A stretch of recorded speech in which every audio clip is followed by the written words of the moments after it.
சின்ன பிள்ளையில ஸ்கூல் படிக்கும்போது லீவுக்கு இல்லை குலசாமி கும்பிட்றதுக்கு அப்படின்ட்டு நம்ம கிராமத்துக்கு போனோம்னு வச்சுக்கோங்க.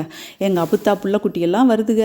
4-5 நாளைக்கு ஒரு வாரத்துக்கு அதுகளுக்கு தீனி வேணும் அப்படின்னு சொல்லிட்டு இந்த ரவை பணியாரம் செய்கிறது, அதுக்கப்புறம் ஓலக்கொலக்கட்டைன்னு ஒன்று செய்யுங்க.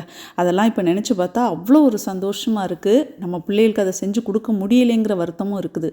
நல்ல பனை ஓலை குருத்து ஓலையாக வெட்டிக்கிட்டு வந்து கொலக்கட்டை மாவை அரைச்சி பச்சரிசி மாவை அதில் தேங்காய் பூ, வெல்லம், அப்புறம் பாசிப்பயிறு, இதெல்லாம் பருப்பு அதெல்லாம் ஊற வச்சு போட்டு ஏலக்காய் நச்சு போட்டு நல்லா கொலக்கட்டைக்கு மாவு பிசைஞ்சு அதை இந்த மாதிரி அந்த ஓலையில் அமுக்கி அந்த இட்லி சட்டியில் அப்போ இருக்காது, சும்மா ஒரு பானை ஈயப்பானையில் அடுக்கி வச்சு அப்படியே விறகடுப்பில் அவிச்சு வச்சிரும். எடுத்தோம்னு வச்சுக்கோங்களேன், சாப்பிட்டோம்னா அவ்வளோ சூப்பராக இருக்குங்க. இந்த ஸ்நாக்ஸ் எல்லாம் அப்புத்தா காலத்தோட போயிடுச்சு. அப்புறம் பதனி சோறு கிண்டுறது, கவுனி அரிசி காப்பரிசி கிண்டி போடுறது, ரவு பணியாரம் செஞ்சு போடுறதுன்னு அந்த ஒரு வாரம் அப்போத்தா ரொம்ப பிஸியாக இருப்பாங்க. இப்போல்லாம் அந்த மாதிரி ஸ்நாக்ஸு செய்கிறதும் இல்லை, அப்படியே செஞ்சாலும் நம்ம பிள்ளைங்க அதை மதிக்கிறதே இல்லைங்க. அதுகளுக்கெல்லாம் இந்த பலகாரம்லாம் என்னன்னே தெரியாமல் போயிடும். இன்னும் ஒரு ஜென்ரேஷன் 2 ஜென்ரேஷன் போச்சுன்னா இப்படிலாம் ஒன்று இருந்துச்சா அப்படிங்கிறதே மறந்து போயிருங்க. பட் ஜாலியாக சமைச்சு ஹாப்பியாக சாப்பிட்ணும்.